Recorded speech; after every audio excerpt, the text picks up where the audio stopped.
Bismillahirrahmanirrahim. Assalamualaikum warahmatullahi wabarakatuh. Alhamdulillah wassalatu wassalamu ala Rasulillah wa ala alihi wa sahbihi wa mawalah wa la hawla wa la quwata illa billahi wa ba'du.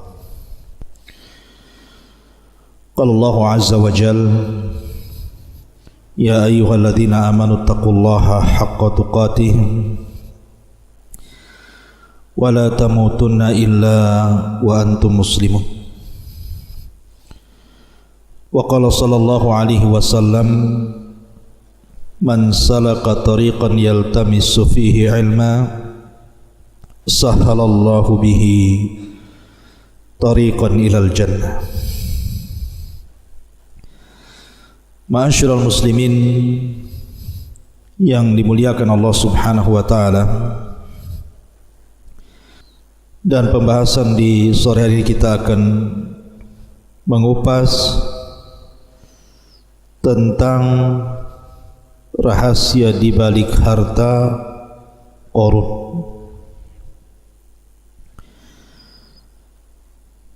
Karena apabila seseorang teringat dengan harta yang terpendam, pasti seseorang akan terpikir dengan Qarun. Pertanyaannya, lalu di mana harta Qarun itu berada? Kemudian apakah hakikat Qarun itu memang ada ataukah tidak? Ini yang kemudian menjadi perbincangan manusia, mulai orang biasa sampai kepada pakar-pakar peneliti, juga para ulama membicarakan tentang ini. Siapa Qarun? Dan kenapa namanya begitu diabadikan dalam Al-Quranul Karim? Dan bukan hanya dalam Al-Quran, tapi juga dalam Taurat, Injil, dan kitab-kitab muqaddasah lainnya. Ma'asyiral muslimin yang dimuliakan Allah Subhanahu wa taala, sebelum saya bicara tentang di mana letak harta Qarun itu,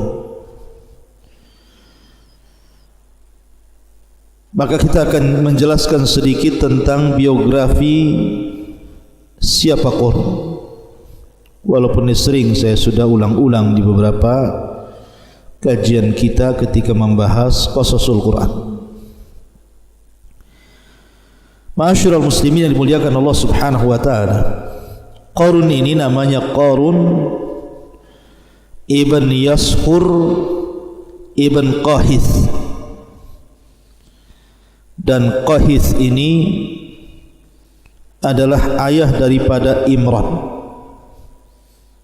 dan Imran adalah ayah daripada Musa. Musa ibn Imran ibn Qahith. Artinya Qarun dengan Nabi Allah Musa alaihi salatu wassalam itu ada kekerabatan. Dia satu di antara anak paman-paman Nabi Musa alaihi salatu wassalam, nasabnya berjumpa di Qahith.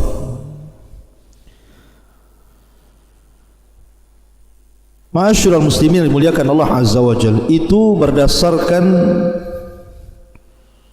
Al-Quran nama Qarun tersebut. Makanya Muhammad ibn Ishaq ibn Yasar, beliau mengatakan anna Qarun kana ammu Musa. Qarun itu pamannya Nabi Musa. Tetapi kata Ibnu Jarir, wa aktsaru ahli ilmi, kebanyakan ahli ilmi, ala annahu kana ibnu ammi. Dia bukan paman Nabi Musa, tetapi anak dari paman Nabi Musa. Dan itu yang banyak dikuatkan para ulama, seperti riwayat daripada Abdullah ibn Abbas radhiyallahu anhuma ketika beliau mentafsirkan inna Qaruna kana min qaumi Musa, sesungguhnya Qarun itu adalah bagian dari kaumnya Nabi Musa. Berkata Ibnu Abbas, kana ibnu ammi, karena Qarun itu anak paman Nabi Musa. Dan itu senada dengan yang dikuatkan oleh para mufassirin seperti Qatadah, Malik ibn Dinar, Ibn Jurayz dan yang lainnya. Ini berdasarkan Islam. Akan tapi kalau kita melihat pada perjanjian lama, maksudnya Taurat, maka Qarun itu namanya Qurah. Qurah ibn Yashar ibnu Qahat ibnu Lawi min abna'i ammi Musa wa Harun. Jadi Taurat memberi nama Qarun itu adalah Qurah ibn Yashar, putra Qahat, putra Lawi, dan Lawi termasuk anak-anak paman daripada Musa dan Harun. Menurut versi orang-orang Taurat, orang-orang Yahudi dalam kitab Tauratnya, bahwa Qarun ataupun Qurah ini salah satu daripada ru'asa Bani Israel, pemimpin-pemimpin Bani Israel. Dan ada juga yang mengatakan bahwa Qurah ini memang orang kaya, karena ketika itu ada orang-orang yang sangat memusuhi Nabi Musa alaihi salatu wassalam. Salah satunya adalah Qurah ini,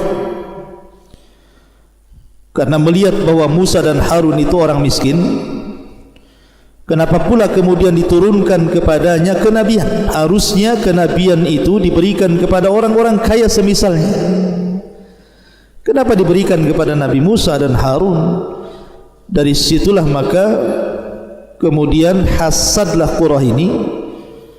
Akhirnya kemudian membawa teman-temannya datang kepada Nabi Musa alaihi salatu wassalam dan mengejeknya.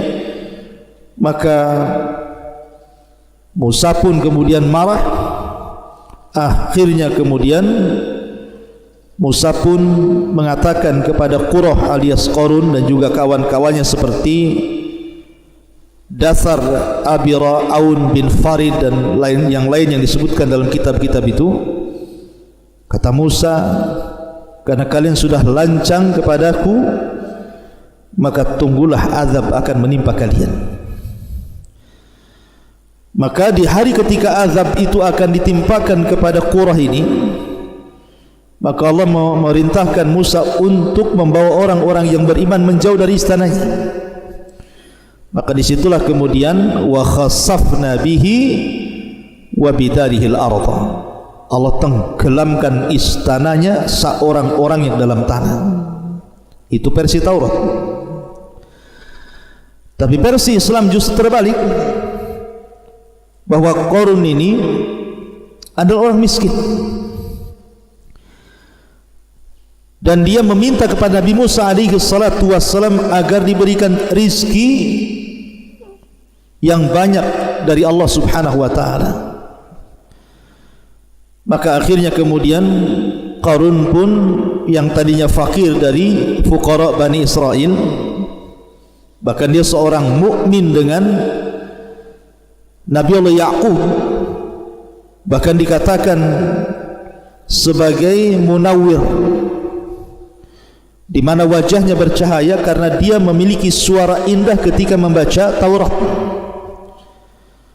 dan disukai oleh Bani Israel karena indahnya bacaan Taurat. Tiba-tiba kemudian setelah Allah subhanahu wa ta'ala memberikan kekayaan kepada Qarun ini, mulailah dia sedikit demi sedikit menjauh dari ajaran Musa. Dan ketika betul-betul Allah kuasakan harta yang banyak, kalla innal insana la yatgha an ra'ahu istaghna. Sekali-kali manusia bisa menjadi melampaui batas apabila dibentangkan kekayaan kepadanya. Ma'asyiral muslimin yang dimuliakan Allah Subhanahu wa taala. Baik, sebelum saya kupas tentang rahasia di balik harta Qarun, saya ingin membacakan beberapa ayat dalam Al-Quranul Karim yang berkaitan dengan kisah Qarun ini. Ma'asyiral muslimin yang dimuliakan Allah Subhanahu wa taala. Allah Subhanahu wa taala berfirman, "Inna Qarun kana min qaumi Musa fabagha alaihim." Sesungguhnya Qarun termasuk kaumnya Nabi Musa, tetapi dia berlaku zalim terhadap mereka. Wa atainahu minal kunuzi ma inna mafatihahu latanu bil usbati ulil quwwati. Dan kami telah anugerahkan kepada Qarun pembendaharaan harta yang kunci-kuncinya sungguh berat, dipikul oleh sejumlah orang-orang yang kuat, yang dikatakan oleh sebagian ahli tafsir bahwa kunci-kunci itu maksudnya kunci-kunci yang dibawa oleh orang-orang kuat dari anak-anak buah Qarun ini. Jadi kuncinya saja dibopong oleh orang banyak, saking besarnya. Itu baru cerita kuncinya, belum gudangnya maksudnya ya. Kuncinya saja sudah sebesar itu, belum gudangnya. Makanya kemudian Qarun ini merasa bangga karena banyaknya harta yang dimilikinya, terutama emas yang dikumpulkannya. Ma'asyiral muslimin yang dimuliakan Allah Azza wa Jalla.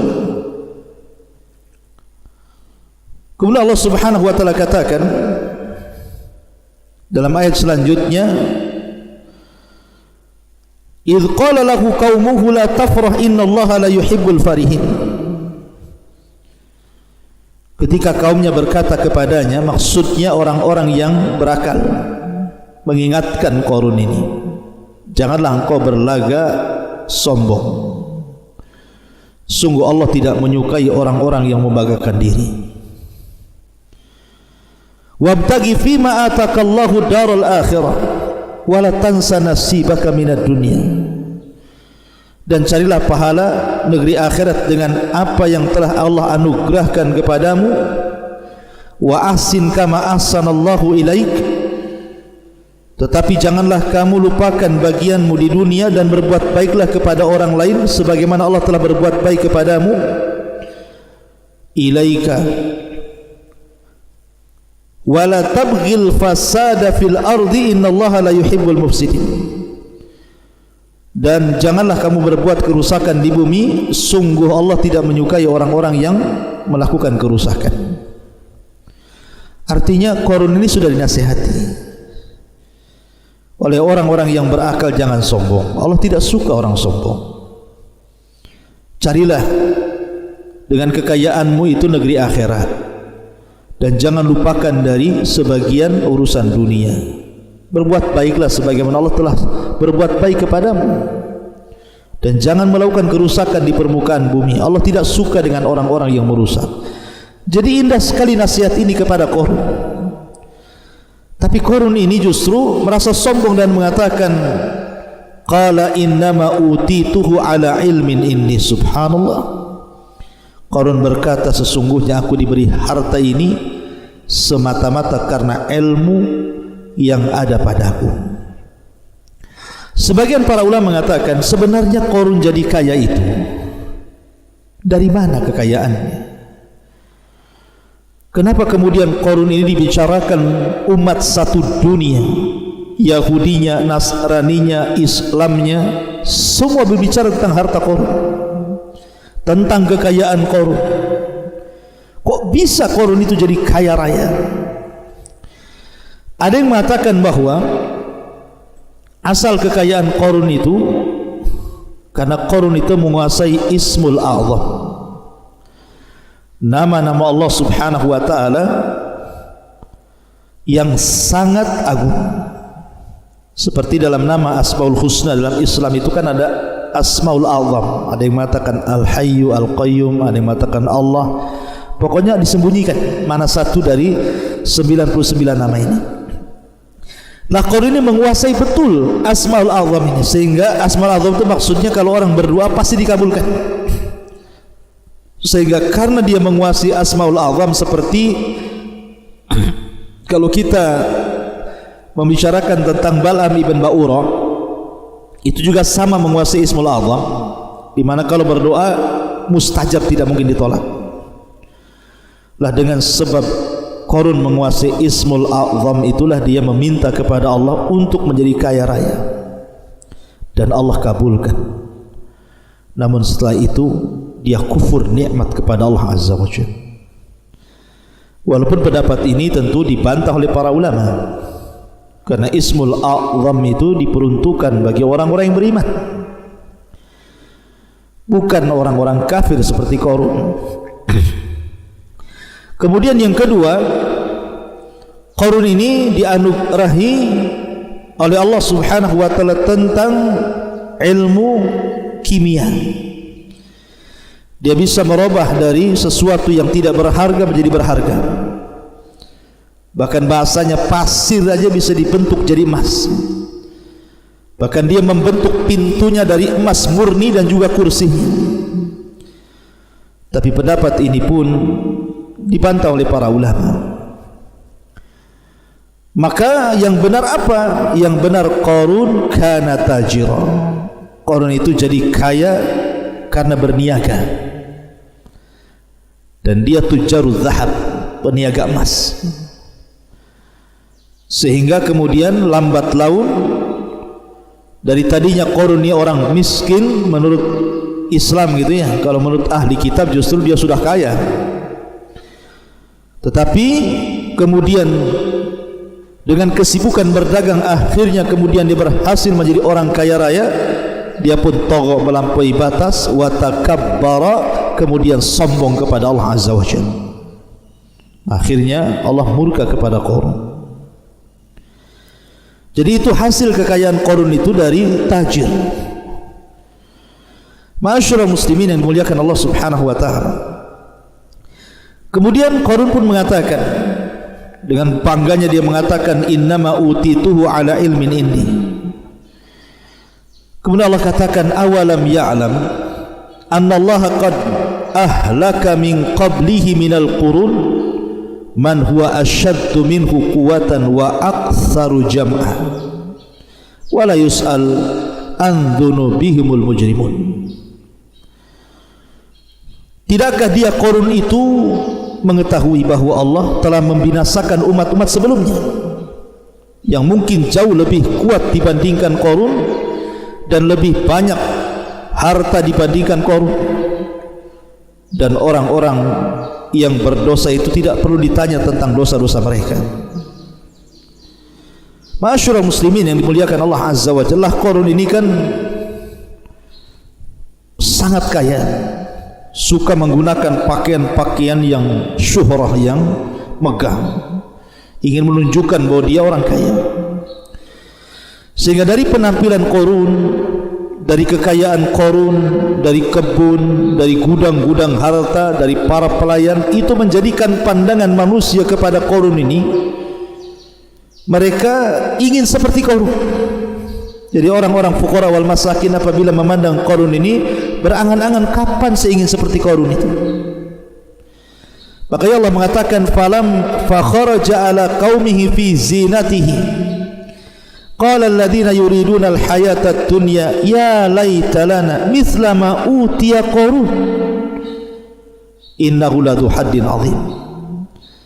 Maka keluarlah dia Qarun kepada kaumnya dengan kemegahannya. Orang-orang yang menginginkan kehidupan dunia berkata, mudah-mudahan kita mempunyai harta kekayaan seperti yang diberikan Qarun. Lihat, sungguh dia benar-benar mempunyai keberuntungan yang besar. Terkadang orang menyangka bahwa kemuliaan itu ada pada harta. Mereka salah. Terkadang kemuliaan itu ada pada pangkat jabatan ataupun kedudukan. Terkadang kemuliaan itu ada pada anak-anak yang sukses ataupun kesehatan. Salah. Memang itu semua bisa menyumbang kebahagiaan, tapi bukan segalanya. Lihat Qarun. Allah katakan wa khassafna bihi wa bidarihi al-ardh. Kami tenggelamkan dan Qarun dan harta-hartanya. Lihat Namrud dibunuh oleh satu ekor nyamuk. Lihat Fir'aun ditenggelamkan di Laut Merah. Lihat Al-Walid ibn Mughirah, Allah ancam dengan masuknya dia ke neraka Saqar. Jadi kebahagiaan bukan dengan harta. Wa qala alladhina utul ilma wailakum thawabullah khairun liman amana wa amila salihan wa la yulaqqaha illa sabir. Tetapi orang-orang yang berilmu, orang-orang yang beriman, ketika melihat orang-orang jahil, orang-orang bodoh itu tertarik dengan Qarun, mereka mengatakan, celakalah kalian. Ketahuilah pahala Allah jauh lebih baik bagi orang-orang yang beriman dan mengerjakan kebaikan, dan pahala yang besar itu hanya diperoleh oleh orang-orang yang sabar. Akhirnya Qarun semakin congkak. Mulailah dia takabur dengan hartanya. Ketika datang Nabi Musa alaihi salatu wassalam meminta zakat, karena zakat itu syariat, bukan hanya syariat Islam saja, sebelumnya juga sudah ada syariat zakat. Bahkan rukun Islam itu berlaku kepada semua para nabi dan rasul. Syahadat, salat, zakat, puasa, haji, semua ada. Tapi Qarun bakhil. Dia tidak pernah mensyukuri hartanya. Bahkan yang ada kemudian dia membuat fitnah kepada Nabi Musa. Di fitnahnya Nabi Musa alaihi salatu wassalam bahwa dia telah menghamili seorang wanita pelacur. Tiba-tiba ketika dihadirkan wanita itu dan memandang wajah Nabi Musa, dia pun mengaku bahwa dia disuruh Qarun dengan imbalan harta yang banyak. Maka dari sini Allah Subhanahu wa taala murka kepada Qarun. Allah katakan fa khassafna bihi wa bidarihi al-ardha fama kana lahu min fi'atin yansuruna min dunillahi wa ma kana minal muntasirin.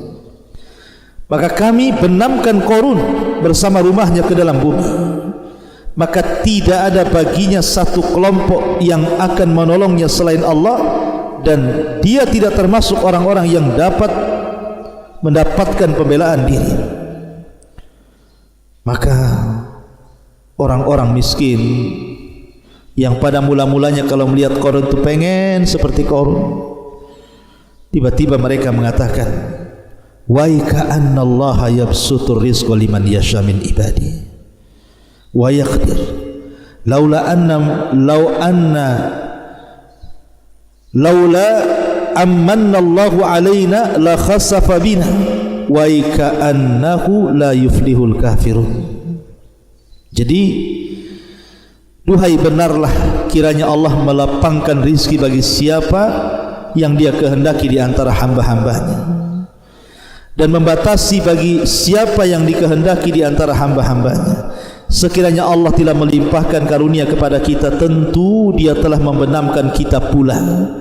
Duhai benarlah kiranya tidak akan beruntung orang-orang yang mengingkari nikmat Allah itu. Baru sadar mereka.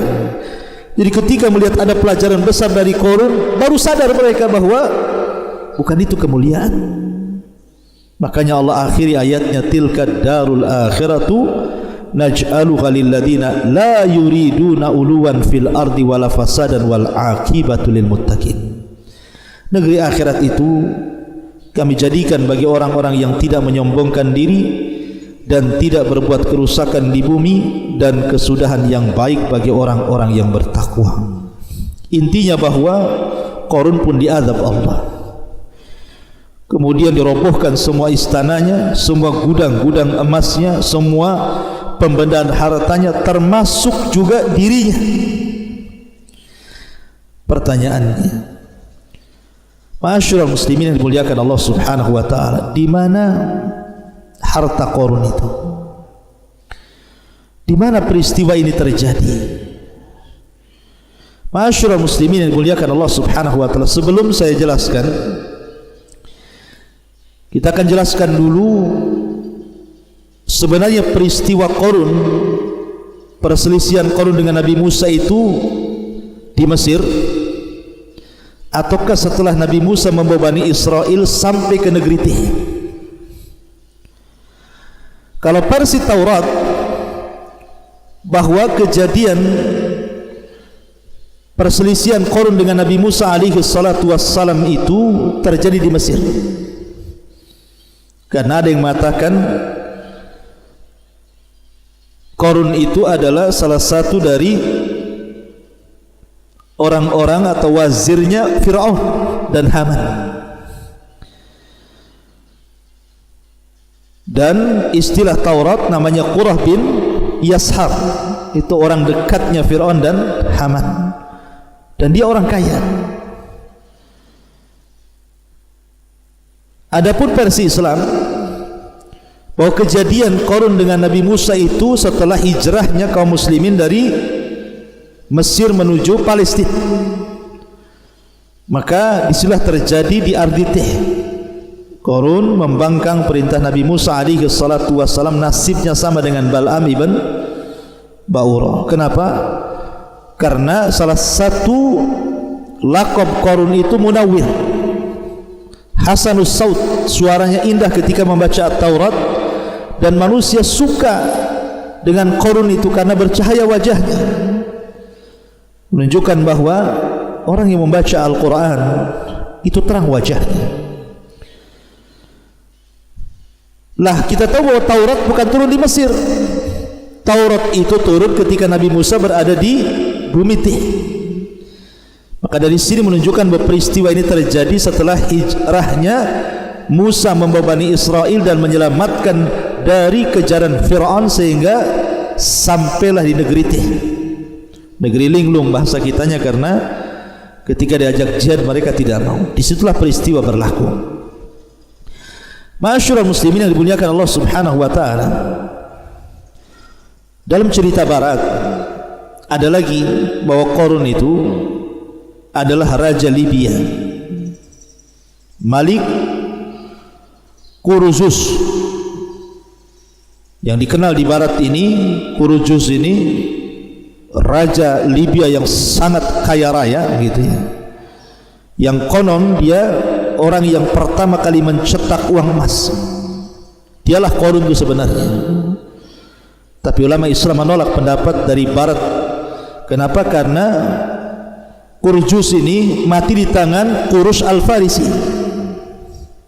dan ini bertentangan dengan Al-Quran yang Allah katakan wa khassafna bihi wa bidarihi al-ardha. Qarun ditenggelamkan bersama harta-hartanya ke perut bumi, sementara Kuruzus ini mati di tangan Qurus Al-Farisi.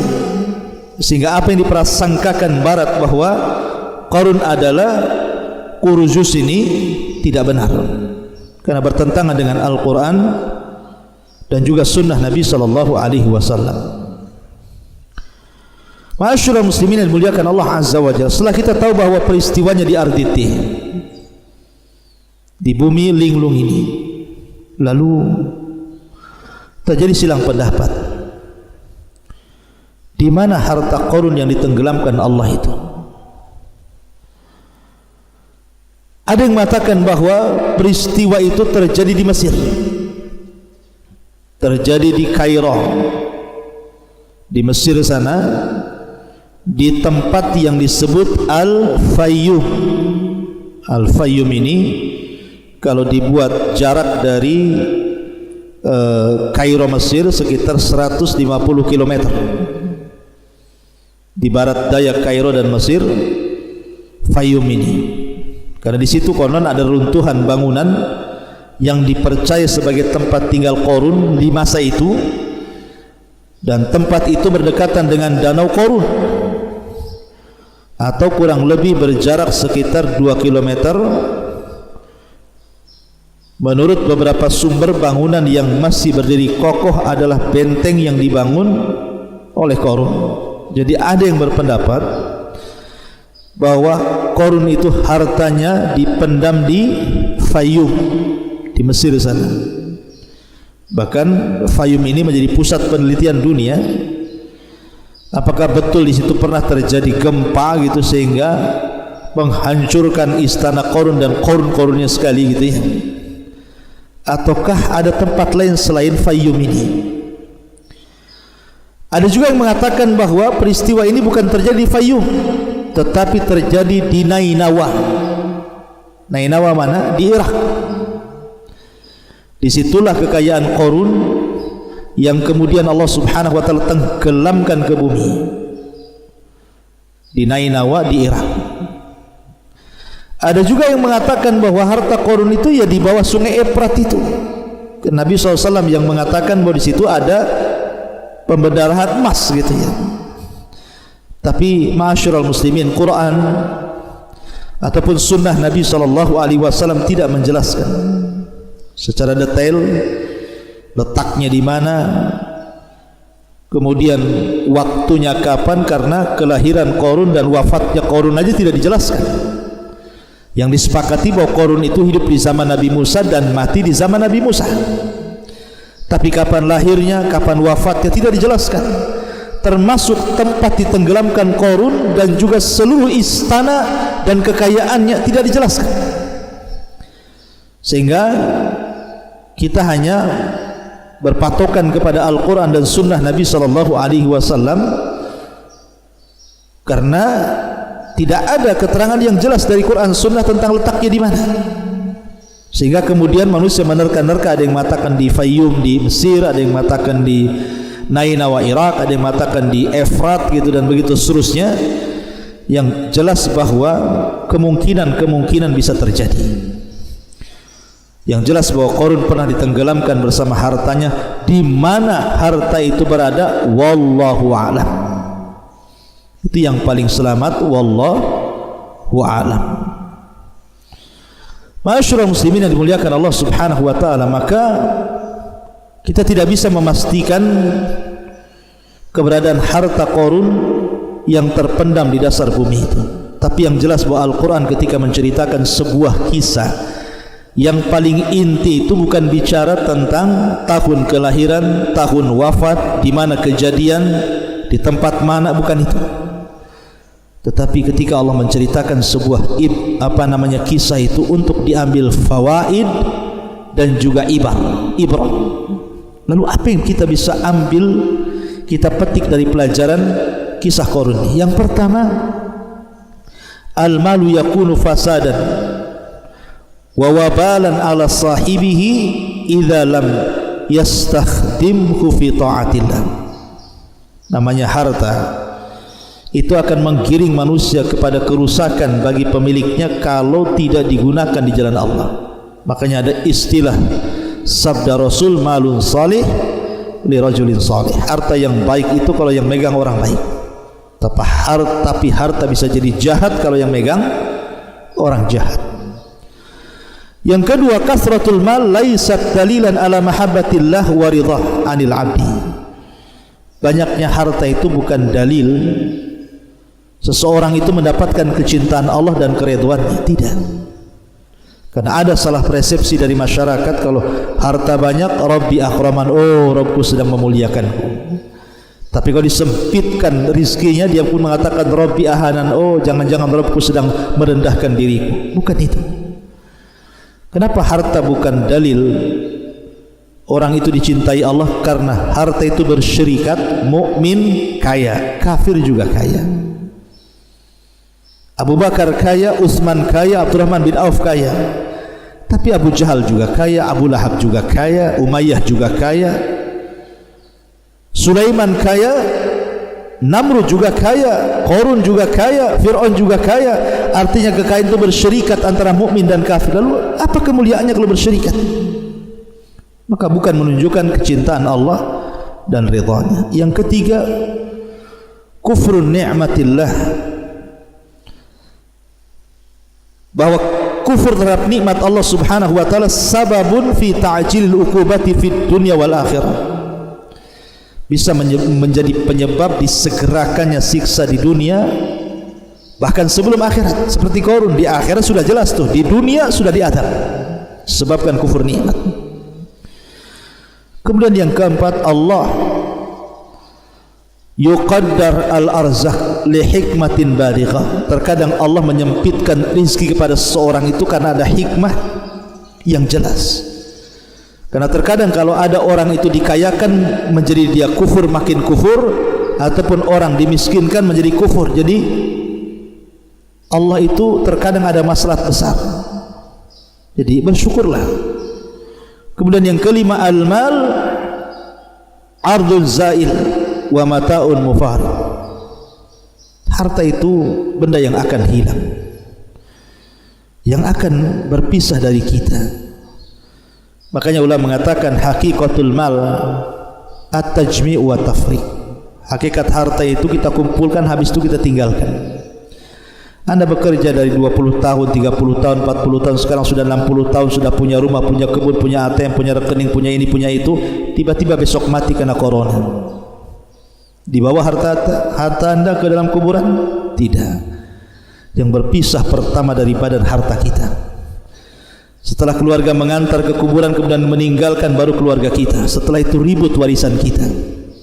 Itulah harta, hakikat harta itu tajmi' wa tafriq. Makanya sebagai penutup Rasul mengatakan, maluka ma akalta fa afnaita wa ma labista fa ablaita wa ma tasaddaqta fa abqaita. Hartamu, kata Rasul, yang kau makan pasti hilang, yang kau pakai pasti usang, yang kau sedekahkan itulah yang kau bawa mati. Subhanallah bihamdika asyhadu an la ilaha illa anta astaghfiruka wa atubu ilaik. Allahu ta'ala. Assalamualaikum warahmatullahi wabarakatuh.